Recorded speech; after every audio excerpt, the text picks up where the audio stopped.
Good evening. Your top stories from the GB newsroom with me, Bethany Elsey. Donald Trump has confirmed he personally asked FIFA's president to review a red card ban given to US striker Folarin Balogun. Balogun was sent off after a VAR review for stepping on another player's ankle during the USA's win over Bosnia, leading to an automatic one-match ban, but FIFA has since reversed that decision. UEFA has warned the president's involvement has crossed a red line and undermines the integrity of the game.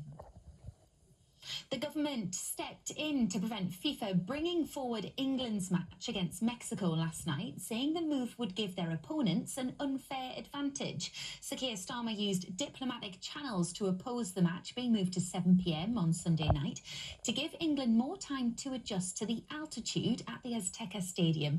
England will now take on Norway in the World Cup quarter-finals on Saturday after beating Mexico 3-2.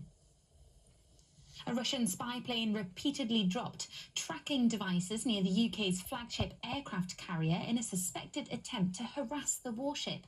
The Bear F plane dropped a series of buoys which can act as underwater microphones to track submarines near HMS Prince of Wales in the Norwegian Sea. RAF fighter jets scrambled in response. Wildfires in southern France have led to more than 10,000 people being ordered to evacuate their homes. Towns and villages at the foothills of the French Pyrenees are affected most as the fires continue to burn near the border with Spain. Authorities have warned that strong winds could exacerbate the flames. Senior doctors across England have voted in favour of strike action over pay and pensions. 76% of consultants who are members of the British Medical Association have said they'd be willing to take industrial action within the next 12 months. But the BMA says it doesn't have to go ahead if the government addresses years of pay erosion. The Duke of Sussex will not stay at Buckingham Palace during his visit to the UK this week, despite his team saying he'd accepted an offer to do so. Palace officials say Harry initially declined the invitation and then later changed his mind after the deadline had passed. The Duke has now arrived in the UK for an event marking 1 year until the next Invictus Games in Birmingham.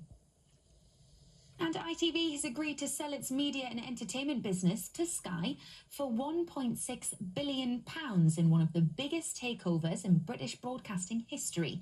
The agreement, which is subject to shareholder and regulator approval, will create a major competitor to streaming giants like Netflix and Amazon Prime Video.